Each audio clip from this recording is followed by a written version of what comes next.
बिस्मिल्लाहिर्रहमानिर्रहीम। अस्सलाम वालेकुम नाज़रीन, तहरीक इंसाफ में अब फैसले मुसलसल दूरअंदेशी के साथ हो रहे हैं जो कि पहले उसमें अनका थी।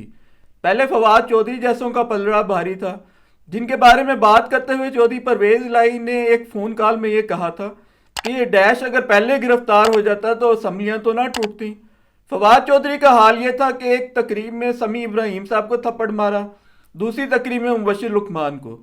अगर 5 साल इमरान खान का इक़्तिदार रह जाता तो फवाद चौधरी ने पूरी दुनिया से उनकी लड़ाई करवा देनी थी। जिन टीवी प्रोग्रामों में वो मदऊ किए जाते, एंकर पर मुसलसल तंजिया फिक्रे कसते, दूसरी तरफ शेख रशीद मुखालफिन पर जुमले कस रहे होते। इन लोगों ने इमरान खान को एक बिल्कुल ही अजीब रास्ते पर लगा दिया था। एक बार इमरान खान ने कहा, मरियम मेरा नाम इतना ना लिया करो, कैप्टन सफ्दर बुरा ना मान जाए। मुझे 100% यकीन है कि ये जुमला शेख रशीद ने उनके मुंह में डाला। शेख रशीद इस तरह के जुमलों की एक पूरी तारीख रखते हैं। खुद शेख साहब बिलावल के बारे में इस तरह के जुमले अदा किया करते जैसे कोई आशिक अपने महबूब के बारे में अदा करता है। ये अंदाज थड़ों पे बैठने वालों को तो जेब देता है, असम्बलियों में बैठने वालों को नहीं, और वो भी इस उम्र में। इन दिनों में सियासत वैसे भी बहुत बिलो द बेल्ट चली गई है। जब इमरान खान के निकाह में कीड़े निकाले गए और शादी से पहले बुशरा बीबी से उनके तल्लुकात की गवाही मुलाजिम लतीफ से दिलवाई गई। तिहाम खान की किताब भी सबको याद होगी, उम्र भर जिसका खुमियाजा मुहतरमा को भुगतना है। लेकिन अब मैं जो देख रहा हूँ वो बिल्कुल ही कुछ और है। मैं तरीके इंसाफ से बिल्कुल इस इक़दाम की तवक्को नहीं कर रहा था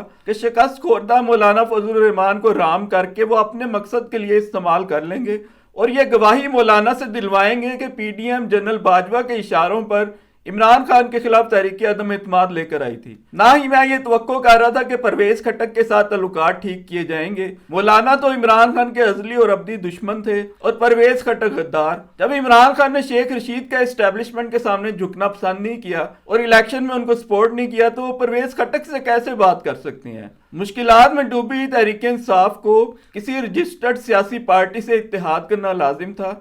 उसने मजलिस वहदतुल मुस्लिमीन से इत्तेहाद किया तो एहतजाज की आवाज उठी। फिर सुन्नी इत्तेहाद कौंसिल को इत्तेहाद में शामिल कर लिया गया ताकि बैलेंस हो जाए। जरूरी नहीं कि सुन्नी इत्तेहाद कौंसिल और मजलिस वहदतुल मुस्लिमीन के साथ तहरीक इंसाफ के नजरियात और माजी का कोई मेल मिलाप हो, लेकिन मकसद है पार्टी की मुश्किलात में कमी। पार्टी को खवातीन और अकलियतों की खुसूसी नशिस्तें हर कीमत पर चाहिए।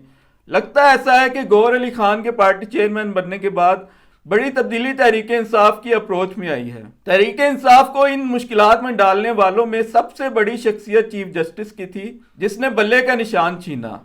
अब तिल मिला रहे हैं कि तनकीद क्यों हो रही है। शुएब बिन अजीज का एक शेर इनकी खिदमत में अर्ज है, अब उदास फिरते हो सर्दियों की शामों में, इस तरह तो होता है इस तरह के कामों में। चीफ जस्टिस और मंसूबा साजों का ख्याल ये था कि तहरीक इंसाफ को पहले तोड़कर बड़े बड़े लीडर या तो घर बिठा दिए गए या जहांगीर तरीन को तोहफा कर दिए गए। बल्ले का निशान छीन लिया, जलसे करने नहीं दिए।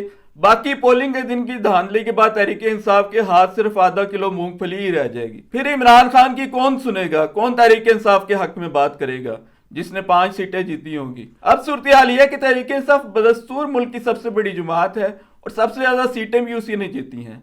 अब हर शख्स ये सोच रहा है कि अगर बल्ले का निशान चीफ जस्टिस ना छीनते और अगर इमरान खान आजाद होते और अगर जलसे करने की आजादी होती तो 2/3 अक्सरियत से इमरान खान ने जीतना था। इस वक्त जो कियास मुल्क में नजर आ रहा है, जिसमें किसी भी पार्टी की कोई अक्सरियत नहीं है, ये कियास नहीं होना था। और अवामी राय भी यही थी कि पीपल्स पार्टी ने हुकूमत कर ली, नून लीग ने हुकूमत कर ली, तहरीक इंसाफ को पूरा मौका न दिया गया। उनकी हुकूमत तोड़कर पीडीएम की हुकूमत बनाएगी तो एक बार फिर सारी पार्टियों ने मिलकर हुकूमत चलाकर देख ली। अब मखलूक तहरीक इंसाफ को मौका देना चाहती है तो इस्टेब्लिशमेंट और अदलिया कौन होती हैं उस पर रोड़े अटकाने वाली। कैसा काजी है कि मुर्दों को इंसाफ फराम कर रहा है, जिंदे दहाइयां दे रहे हैं, उसके कानों पे जूं तक नहीं रेंगती। चीफ जस्टिस के साथ अब भुट्टो केस ही तोशा आखिरत के तौर पर जाएगा, भुट्टो ही उन्हें बख्शवाएगा। रिटायरमेंट के बाद उसी के बारे में वो सोचा करेंगे। हम नहीं जानते कि हमारे जो मंसूबा साज हैं वो बैठकर क्या मंसूबा साजी करते रहते हैं, जिनको हमने सारी सहूलियात दी, फंड्स दिए, इक्विपमेंट दिए, वो बैठकर हमारे ही बारे में मंसूबे बनाते रहते हैं। अब जाहिर है कि जिन्होंने इमरान खान के निकाह में नुक्स निकाले और उनकी अपनी बीवी से उनके नाजायज ताल्लुकात साबित करने की कोशिश की, वो कितने बड़े साइंसदान होंगे। रात को महफिलों में बैठकर वो कहके लगाते हैं कि अवाम को हम कैसा एक चीज के पीछे लगाते हैं। जनरल बाजवा ने बेहक वक्त तहरीक लब्बैक, इमरान खान, मौलाना फजलुर रहमान, नवाज शरीफ और आसिफ अली जरदारी सबको शीशे में उतारे रखा। चालाकी का कारोबार। आज इसलिए मुल्क के तुलो अर्ज में जनरल बाजवा इतने इज्जत और एहतराम के साथ یاد کیے جاتے ہیں، اس راستے پر پھر یہی ملتا ہے۔ میں نے جب تاریخی دھاندلی میں کردار کا اعتراف کرنے والے کمشنر لیاقت علی چٹھا کے یہ الفاظ سنے کہ فوج نے بالکل ٹھیک الیکشن کرائی تو میرا ماتھا ٹھنکا۔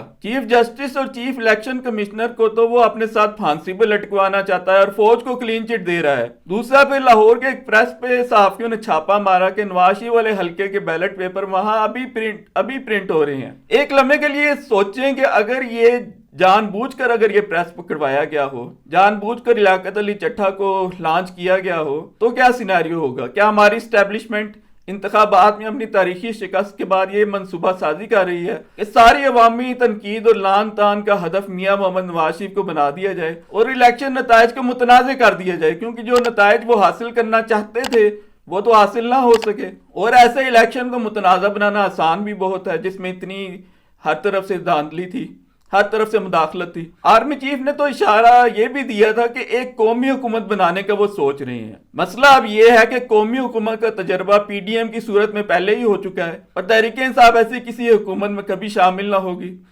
پی ٹی آئی کے بغیر کسی پی ڈی ایم نما قومی حکومت کی کوئی قبولیت نہ ہوگی۔ جی ہاں، ایسا ہو سکتا ہے کہ لیاقت چٹھا اور پریس چھاپا منصوبہ بندی کے ساتھ کروایا گیا ہو۔ اسٹیبلشمنٹ یہ کام کرنے کی پوری کیپیسٹی رکھتی ہے، لیکن اس نے یہ کام کیا یا نہیں یہ تو تحقیقات سے ہی پتہ چل سکتا ہے۔ تحقیقات کرنے کی جرت کون کر سکتا ہے ان کے بارے میں؟ ہم تو آج تک ارشد شریف قتل کی تحقیقات نہ کر سکے، لیکن محسوس ایسا ہوتا ہے کہ حالات کو ایک نئے رخ پہ موڑ دینے کا کام مقتدر حلقوں کے لیے کوئی نیا نہیں۔ وہ اس کام کے عادی ہیں اور اس سے حظ اٹھاتے ہیں کہ پورا ملک بیٹھ کر اس پیاز کو چھیلتا ہے جو ہم اس کے سامنے رکھتے ہیں۔ ہاں، البتہ ایک بات ہے کہ عمران خان کے بارے میں ان کی کوئی بھی پلاننگ ابھی تک کامیاب نہیں ہو سکی۔ انہوں نے اس کے جنسی سکینڈل اچھالے، آڈیوز ریکارڈ کی، خاور مانیکا کو میدان میں اتارا، نکاح کو متنازع کیا، جو کچھ ان کے بس میں تھا وہ کیا اور اسے توڑ نہ سکے اور نہ بدنام کر سکے۔ انتخابات میں تحریک انصاف کو فزل آؤٹ کرنے کی کوشش کی، نہ کر سکے۔ بے شک عزت اور ذلت دینے والی ذات اللہ کی ہے، بے شک اقتدار اللہ کے ہاتھ میں ہوتا ہے، جسے چاہتا ہے وہ ملک عطا کرتا ہے، اور جب چھینتا ہے تو معمر قذافی جیسا بادشاہ گلیوں میں مارا جاتا ہے۔ اسٹیبلشمنٹ نے ایک طرف نواز شریف کو سپورٹ کیا، دوسری طرف جہانگیر ترین اور پرویز خٹک کی پارٹیاں بنائی کہ کہیں کوئی اکثریت نہ لے جائے۔ اب صورتحال یہ ہے کہ اکثریت کسی کے پاس نہیں۔ پیپلز پارٹی اور نون لیگ میں مذاکرات کے 5 دور ہو چکے ہیں، نہ سیاسی پارٹیوں کو کچھ سمجھ آ رہا ہے اور نہ ان کی مائی باپ اسٹیبلشمنٹ کو۔ اب چاٹیں اس منقسم مینڈیٹ کو، تدبیر کنت بندہ تقدیر زنت خندہ۔ اس کی نسبت کتنا اچھا ہوتا کہ عمران خان کو 5 سال پورے کرنے دیے جاتے، پھر الیکشن کرائے جاتے جس میں اسٹیبلشمنٹ کسی بھی پارٹی کو سپورٹ نہ کرتی، تنقید سے بھی بچ جاتے اور درد سری سے بھی۔ جنرل باجوہ نے عمران خان کی حکومت گرائی، زرداری اور نواز شریف کی کرپشن کو جائز کیا۔ ہماری تاریخ میں پہلی بار عورتوں کو اتنے عرصے کے لیے جیلوں میں ڈالا، عمران خان کو جیل میں ڈالا، ہر اربہ استعمال کیا، سیاست کی تباہی پھیر کے رکھ دی، اور نتیجہ یہ ہے کہ آج بھی عمران خان ان سے زیادہ طاقتور ہے۔ تو اس ساری داستان میں بڑی عبرت ہے۔ اور آخر میں نگران وزیر اعظم کا ذکر کرتا چلوں۔ نگران وزیر اعظم انوار اللہ کاکڑ صاحب نے ریٹرننگ افسران کی ٹرولنگ کرنے والوں کے خلاف کارروائی کا اعلان کیا ہے۔ ان کی خدمت میں عرض ہے، رندے خراب حال کو زاہد نہ چھیڑ تو، تجھ کو پرائی کیا بڑی اپنی نبیڑ تو۔ نگران وزیر اعظم خود ہی اگر عزت و احترام کے ساتھ تشریف لے جا سکیں تو یہ ایک بہت بڑی فتح ہوگی۔ ادھر سارا زور لگانے کے بعد اسٹیبلشمنٹ پہ تنقید نہیں رک رہی ہے، آپ ریٹرننگ افسران پہ سے تنقید روکیں گے؟ کجا یہ کہ ایک مضحکہ خیز اور متنازع الیکشن کنڈکٹ کرنے والے ریٹرننگ افسران کی عزت بچانے کا ہمارے نگران وزیر اعظم خواب دیکھ رہے ہیں۔